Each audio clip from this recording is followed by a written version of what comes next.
Hi friends, Ayyanar துணை சீரியலில் இன்றைக்கி நாளைக்கான எபிசோடு பார்க்கலாம். புதுசாக பார்க்குறவங்களா இருந்தால் சப்ஸ்கிரைப் பண்ணிக்கோங்க, லைக்கு ஹைப்பு கொடுத்து விடுங்க. வாங்க வீடியோக்குள்ளே போகலாம். நேற்றுக்கு எபிசோடு எதில் முடிச்சிருப்பாங்கன்றதை பார்த்தீங்கன்னா, இவங்க சோழனுடைய காரில் வந்து கஸ்டமராக வந்திருக்கிறவங்க திருட்டு கல்யாணம் பண்ணிக்கிறதுக்காக கோயிலில் வந்து வெயிட் பண்ணிகிட்ருப்பாங்க. அப்படியே எபிசோடு வந்து முடிச்சிருப்பாங்க. இன்றைக்கி வந்து பார்த்திங்கன்னா அதுலேருந்து தான் கண்டினியூ ஆகும். கல்யாணம் பண்ணுறதுக்கு ஐயர் வந்து என்ன சொல்லுவார்னா, கொஞ்ச நேரம் வெயிட் பண்ணுங்கள், நான் பூஜை பண்ணிட்டு வந்துடுறேன், அதுக்கப்புறம் கல்யாணம் பண்ணிடலாம் அப்படின்னு சொல்லிட்டு சொன்னதுக்கு, சரி அது வரலையும் இவர் சோழன்கிட்ட வந்து அவங்க ஃப்ரெண்ட்ஸுங்கெல்லாம் வந்து உங்களுடைய லவ் பண்ணி கல்யாணம் பண்ணிங்களா அந்த கதையை சொல்லுங்கள் அப்படின்ற மாதிரி தான் வந்து சொல்லுவாங்க. இவர் சோழன் வந்து சொல்லுவார், இந்த மாதிரி உங்கள் கல்யாணம் வந்து எங்கே நடந்தது, கோவிலில் நடந்ததான்னு கேட்டதுக்கு, கோவிலில் நடக்கலை, எங்களுக்கு ஸ்டேஷனில் நடந்தது, போலீஸ்லாம் என்னை எப்படி அடித்தாங்க தெரியுமா, நான் என் ஒய்ஃப்காகவே நான் நின்று கல்யாணம் பண்ணிக்கிட்டு வந்தேன், அவளும் வந்து எனக்காகவே இருந்தா, நான் என்னை விட்டுட்டு போகவே கூடாதுன்றது அவளும் முடிவு பண்ணி நாங்கள் 2 பேரும் ஒரே ஸ்டெப்பானா நின்று கல்யாணம் பண்ணிக்கிட்டோம் அப்படின்ற மாதிரி சொன்னதுக்கு, அவங்க ஃப்ரெண்ட்ஸுங்க என்ன சொல்லுவாங்கன்னா, உங்கள் கதை வந்து ரொம்ப இன்ஸ்பைராக இருக்குது, இவங்களுக்கும் கொஞ்சம் தைரியம் கொடுக்குது அப்படின்ற மாதிரி தான் வந்து அவங்க சொல்லியிருப்பாங்க. அடுத்தது வந்து பார்த்திங்கன்னா சேரனுடைய கல்யாணத்தை தான் சொல்லுவாங்க. எங்கள் அண்ணன் கல்யாணம் கூட இது மாதிரி தான் கோவிலில் நடந்தது, கடைசியில் வந்து பொண்ணுடைய வீட்டில் வந்து கூட்டிகிட்டு போயிட்டாங்க, எங்கள் அண்ணன் கல்யாணம் நின்று போயிடுச்சு அப்படின்ற மாதிரி தான் வந்து அவர் சொல்லுவார். நடந்திருந்தான் நல்லா இருந்திருக்கும் அப்படின்ற மாதிரி சொன்னதுக்கு உடனே பொண்ணு முகம் வந்து மாறி போயிடும். ஏம்மா நான் தப்பாக சொல்லலை, அந்த மாதிரிலாம் நடக்கக்கூடாது அப்படின்றதுக்காக சொன்னேன் நான், இல்லைன்னா வேண்டான்னா விட்டுடுங்க, அந்த கதையை நான் சொல்லலை, நான் தைரியமாக இருங்க, உங்களுக்கு அதெல்லாம் அந்த மாதிரிலாம் நடக்காது, உங்கள் கல்யாணம் நல்லா தான் நடக்கும் அப்படின்ற மாதிரி தான் வந்து அவர் சோழன் சொல்லுவார். அந்த பொண்ணு சிரிப்பா. அதுக்கப்புறம் வந்து பார்த்திங்கன்னா தாலி கட்டுற நேரத்தில் ஐயர் வந்துடுவார், மாலை கொண்டு வந்து மாலை மாற்றிக்க சொல்லுவாங்க. மாலை மாற்றிக்கிட்டு தாலி கட்ட சொல்கிற நேரத்தில் வந்து பார்த்திங்கன்னா பையனுடைய ஃப்ரெண்டு வந்து பார்த்திங்கன்னா பின்னாடி பார்க்கும்போது போலீஸ் எல்லாம் வந்து நிற்பாங்க. டேய் அங்கே பாருடா அப்படின்ற மாதிரி தான் வந்து சொல்லுவாங்க.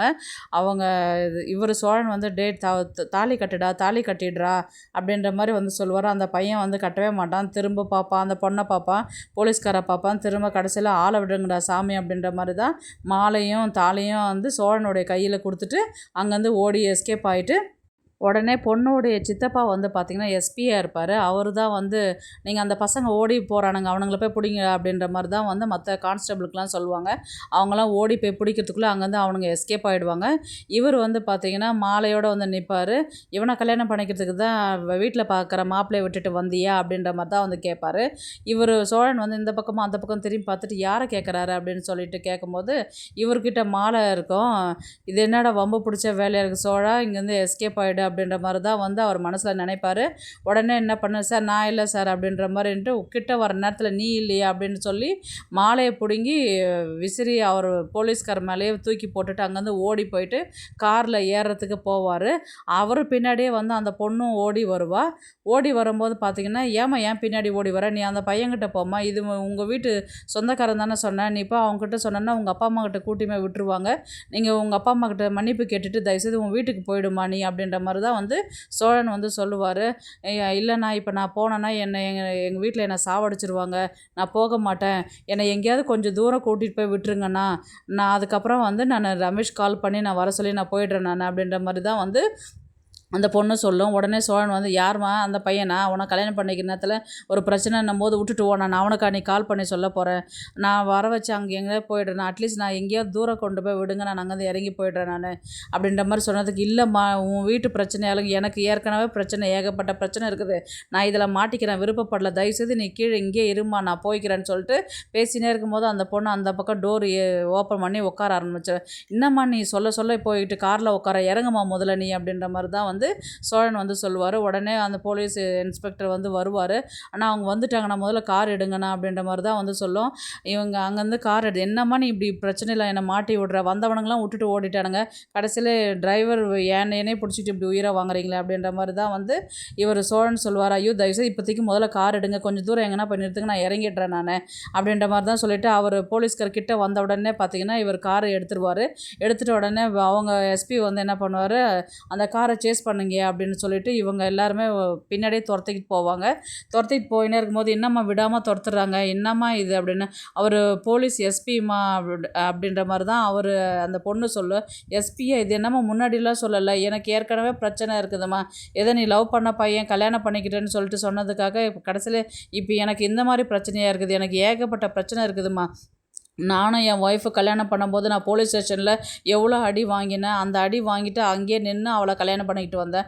இப்போ உன்னை தேடி வந்தவன் அவன் ஒரு செகண்ட்லேயே ஒரு பிரச்சனைன்னும் போது விட்டுட்டு ஓடுறான். அவனை நம்பியாம்மா நீ வந்த நீ அப்படின்ற மாதிரி கேட்டதுக்கு, நான் எவ்வளவோ சொன்னேன் நான் கல்யாணம் பண்ணிக்க வேணான்னு, ஆனால் அவன் தான் கல்யாணம் தான் பண்ணணும்னு வந்தான். இப்போ ஒரு பிரச்சனைன்னும் போது ஓடி போயிட்டான், நான் என்ன பண்ணுறதுண்ணா அப்படின்ற மாதிரி தான் அந்த பொண்ணு சொல்லுவாள். ஐயோ இப்போ இது அது முக்கியம் இல்லைம்மா, இப்போ அவன் ஓடி போயிட்டான், இப்போ என்ன பிரச்சனையில் மாட்டி விட்டுட்டியே நீ, இப்போ நான் தான் மாட்டி முழிச்சுட்டு இருக்கிறேன் அப்படின்ற மாதிரி சொன்னதுக்கு இவர் உடனே சோழன் என்ன சொல்லுவார்னா, அந்த பொண்ணு என்ன சொல்லும், ப்ளீஸ் நான் எங்கன்னா என்னை கொண்டு போய் விட்டுருங்க, நான் மறுபடியும் நான் ரமேஷ்கே நான் கால் பண்ணி நான் வர சொல்லி நான் அவர் கூட போயிடுறேன், நான் எது அந்த பையன் நான் விட்டுட்டு போனவனையா கூப்பிட போகிறேன்னு.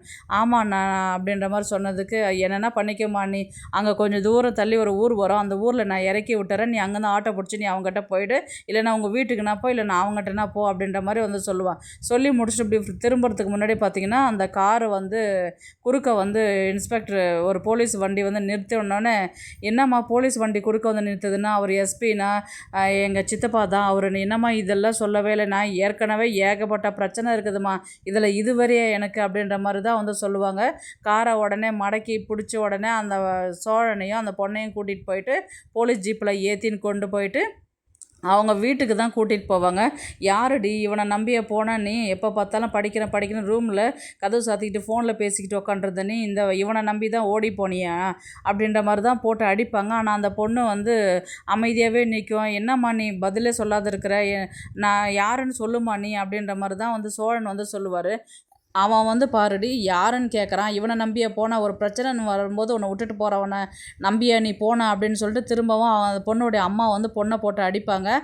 பொண்ணுடைய அப்பா பார்த்தோன்னா யார்ரா நீ அப்படின்ற மாதிரி கேட்டதுக்கு, எப்படிரா என் பொண்ணு தெரியும், எப்படி நீ பழகின, என்ன சொல்லி அவளை ஏமாத்தின அப்படின்ற மாதிரி தான் பொண்ணுடைய அப்பா கேட்பாங்க. பொண்ணுடைய சித்தப்பா எஸ்பி அடின்னு அடிப்பார். என்னம்மா அடிச்சுனே இருக்கிறாரு, நீ எதுவுமே சொல்லவே மாட்டேங்கிற, வாயை திறந்து சொல்லுமா, என்னம்மா அமைதியாக பார்க்குற, என்னம்மான்னு சோழன் அந்த பொண்ணை பார்த்து கேட்பார். அந்த பொண்ணும் பார்த்தீங்கன்னா அமைதியாகவே இருக்கும். அண்ணனும் சொல்லாது, அவர் டிரைவர், அவர் அடிக்காதீங்கன்றது எதுவுமே சொல்லவும் சொல்லாது, அப்படியே அமைதியாகவே நின்றுட்டுருப்பார். இவர் சோழன் அடி மேலே அடி வாங்கிட்டே இருப்பார். உங்கள் அப்பா பேர் என்னடா அப்படின்ற மாதிரி கேட்டதுக்கு, எதுக்கு இங்கே குடும்பத்தெல்லாம் இழுக்கிறீங்க, அதெல்லாம் தேவையில்லைங்க அப்படின்ற மாதிரி சொன்னதுக்கு, அதெல்லாம் வேணாங்க அப்படின்ற மாதிரி சோழன் சொல்லுவார். உடனே எஸ்பி இவன் வீட்டு அட்ரஸ் விசாரிக்க சொல்லி சொன்னேனே, விசாரிச்சிங்களா அப்படின்ற மாதிரி கேட்டதுக்கு, அட்ரஸ் எல்லாம் ரெடி பண்ணிட்டேன் சார், கிடச்சிச்சு அப்படின்ற மாதிரி சொன்னதுக்கு, அவங்க வீட்டு ஆளுங்களும் 5 நிமிஷத்தில் இங்கே இருக்கணும் எல்லாருமே அப்படின்ற மாதிரி தான் சோழன்கிட்ட சொல்லுவாங்க. சார் அவங்கெல்லாம் ஒன்றும் பண்ணாதீங்க சார், அவங்களுக்குலாம் எதுவும் விஷயம் தெரியாதுங்க சார், அவங்கெல்லாம் வர வைக்காதீங்க சார் அப்படின்ற மாதிரி தான் சோழன் சொல்லுவார். நீ என்னடா சொல்கிறதுன்னு சொல்லிட்டு திரும்பவும் போட்டு அடிப்பார். இன்னமா அமைதியாகவே இருக்கிற, ஏதாவது சொல்லுமா, என்னடா நீ அவ்வளோ மிரட்டுற அப்படின்னு சொல்லிட்டு திரும்பவும் சோழனை போட்டு அடிப்பாங்க. உடனே அவர் என்ன பண்ணுவார், இன்றைக்கான எபிசோடு சோழன் அந்த பொண்ணை பார்க்குற மாதிரி இருக்கும். அப்படியே எபிசோடு இன்றைக்கி முடிச்சிருவாங்க. நாளைக்கு பார்த்தீங்கன்னா, இப்போது வீட்டில் இருக்கிறவங்களுக்கு எல்லாருக்குமே விஷயம் தெரிஞ்சு நிலா, சோழன், நடேசன், அதுக்கப்புறம் பாண்டியன், பல்லவன் எல்லாருமே இங்கே நிற்பாங்க. எல்லாருமே என்ன சோழா, என்ன பிரச்சனை இது, என்ன நடக்குது இங்கே, எதுக்காக எங்களெல்லாம் இங்கே கூட்டிகிட்டு வந்திருக்கிறாங்க, யார் வீடு இது, இங்கே ஏன்டா வந்திருக்கிறோம் நம்ம அப்படின்ற மாதிரி தான் சேரன் சோழனை பார்த்து கேட்பார். எனக்கே தெரியலண்ணா, நான் நடந்த விஷயத்த சொல்கிறதுக்கு என்னை அவங்க விட மாட்டேங்கிறாங்க, என்ன பிரச்சனைடா, இது யார் வீடுடா, ஏன்டா இங்கே வந்திருக்கிறோம், எங்களெல்லாம் ஏன்டா இங்கே கூட்டிகிட்டு வந்திருக்கிறாங்க அப்படின்னு மறுபடியும் சேரன் சோழனை பார்த்து கேட்பார். அது நான் சொல்கிறேன்னு என்ன அவர் சொல்லவும் விட மாட்டேங்கிறாரு, நீயாவது சொல்கிறத கேளுண்ணா அப்படின்ற மாதிரி தான் சொல்லுவாங்க. அவங்க எல்லாருமே இது யார் இந்த பொண்ணு அப்படின்ற மாதிரி, என் ஒய்ஃப் சார்ன்னு, ஏன் எவ்வளோ தைரியம் இருக்கோ உனக்கு, கல்யாணம் ஆகிட்டு இருக்கும் போது எங்கள் வீட்டு பொண்ணு கேட்குதான்னு சொல்லிட்டு மறுபடியும் சோழனை போட்டு அடிப்பாங்க. உடனே நிலா சோழனை பார்த்து கேட்பாங்க, என்னங்க என்னாச்சுங்க அப்படின்ற மாதிரி தான் வந்து அவங்க நிலா வந்து கேட்பாங்க. அப்புறம் நடந்த விஷயத்தெல்லாம் வந்து இவர் சோழன் வந்து சொல்கிற மாதிரி இருக்கும். இந்த மாதிரி ஒரு 4 பசங்க வந்தாங்க, கேபு புக் பண்ணாங்க, நான் வீட்டில் இருக்கும்போது கால் வந்துச்சு இல்லைங்களா, ஆமாம் இப்போ இவங்களுக்கு தாங்க நான் ஓட்டுறதுக்கு வந்தேன், பெருமாள் கோயில் ட்ராப்பிங் அப்படின்னு சொல்லிட்டு தான் வந்தது. சரி லோக்கலாக இருக்கிறதுனால நான் வந்தேன். நான் கேப்லேருந்து வந்து நேராக வரும்போது 4 பசங்க ஏறினானுங்க, இந்த பொண்ணு ஏறிச்சு. இவங்க ரெண்டு பேரும் கல்யாணம் பண்ணிக்க போகிறேன்னு சொல்லிட்டு 2 பசங்க கூட வந்தானுங்க அப்படின்னு சொல்லிட்டு எல்லா விஷயத்தையுமே நடந்த விஷயத்தை எல்லாமே வந்து சொல்லி முடிப்பார். இதெல்லாமே மியூட்டில் போடுவாங்க. அப்போ தான் வந்து எஸ்பி, அந்த பொண்ணுடைய வீட்டுக்காரு, இந்த பொண்ணுடைய அப்பா எல்லாருமே வந்து இது பண்ணுவாங்க. ஏன்ப்பா இதை நீ முன்னாடியே சொல்லியிருக்க வேண்டியதானே, எங்கே சார் நீங்கள் சொல்ல விட்டீங்க, கண்டினியூஸாக அடிச்சுக்கிட்டே இருந்தால் எப்படி சார் சொல்ல முடியும், எனக்கு ஆல்ரெடி கல்யாணம் ஆகிட்டு, இது என் ஒய்ஃப் சார், இது எங்கள் அண்ணன், இவர் என் தம்பி, இவர் எங்கள் அப்பா அப்படின்ற மாதிரி தான் வந்து அவர் சொல்லுவார். அப்படியா, இப்போ கல்யாணம் பண்ணது யார், பையன் யார் அப்படின்னு சொல்லி கேட்டதுக்கு, அவர் கூட படிக்கிற பையன், அந்த பையன் கூட நின்று அந்த பொண்ணு ஃபோட்டோ எடுத்துருக்குது, ஃபோனில் இருக்குது பாரு ஃபோட்டோ பாருங்கள் அப்படின்ற மாதிரி வந்து சொன்னதுக்கு, குட்ரி அந்த ஃபோனுன்னு சொல்லிட்டு அவங்க அம்மா வந்து அந்த ஃபோனை வாங்கி பார்ப்பாங்க. ஏன்டி எவ்வளோ நேரம் அந்த தம்பி அடி வாங்குதில்ல, வாய் தந்த என்ன ஏதுன்னு சொல்ல மாட்டியே நீ, நாங்கள் இவனை லவ் பண்ணுறேன்ல நினச்சிக்கிட்டு அந்த தம்பியை போட்டு அடிச்சுட்டு இருந்தோமே, ஒரு வார்த்தை சொல்ல வேண்டியதானே நீ அப்படின்ற மாதிரி தான் வந்து கேட்பாங்க. உடனே வந்து அவர் எஸ்பி வந்து சாரிப்பா அப்படின்ற மாதிரி சொன்னதுக்கு, சாரியெல்லாம் வேணாம் சார், என்ன ஏதுன்னு முதல்ல விசாரிச்சுட்டு அதுக்கப்புறம் அடிங்க சார், எடுத்தோடனே கை வைக்கிறீங்க அப்படின்ற மாதிரி தான் வந்து சோழன் வந்து அந்த எஸ்பி கிட்ட வந்து பேசுவார். சாரிப்பா தெரியாத, இருக்கிற டென்ஷனில் ஏதோ விட்டுட்டேன், நீ மாலையை வச்சுன்னு இருந்தா, அவளும் மாலையும் கழுத்தமாக இருந்தா, அதனால நீங்கள் 2 பேரும் கல்யாணம் பண்ணிக்க போகிறேன்னு நினச்சிக்கிட்டு நாங்கள் அப்படி பண்ணிட்டோம், சாரிப்பா சாரி, நீ கிளம்பு, நீ நாங்கள் பார்த்துக்குறோம் நான் அப்படி எதையுமே வந்து விசாரிச்சுட்டு இது பண்ணுங்கள் சார் அப்படின்ற மாதிரி தான் வந்து சொல்லிவிட்டு அங்கேருந்து கிளம்ப சொல்லுவாங்க. இப்போது இந்த பிரச்சனையால் நிலாவுக்கும் சோழனுக்கும் வந்து அன்புன்றது வந்து அதிகரிக்குமா, இல்லை இப்படி பிரச்சனை மேலே பிரச்சனை வந்துக்கிட்டே இருக்கிறதுனால நிலா வந்து சோழனை விட்டு பிரியக்கூடிய ஒரு சூழ்நிலை ஏற்படுமா, இல்லை இவங்களுக்குள்ள ஒரு அந்யோன்யன்றது வந்து அதிகமாகுதான்றது தான் பார்க்கலாம். கதையை வந்து எப்படி எடுத்துகிட்டு போகிறாங்கன்றது. இந்த வீடியோ உங்களுக்கு பிடிச்சிருந்தா ப்ளீஸ் லைக் பண்ணுங்கள், ஷேர் பண்ணுங்கள், சப்ஸ்கிரைப் பண்ணுங்கள். Thanks for watch. இந்த வீடியோ பிடிச்சிருந்தா லைக் பண்ணுங்க, நம்ம சேனலை சப்ஸ்கிரைப் பண்ணுங்க. உங்க ஆதரவு ரொம்ப முக்கியம். நன்றி.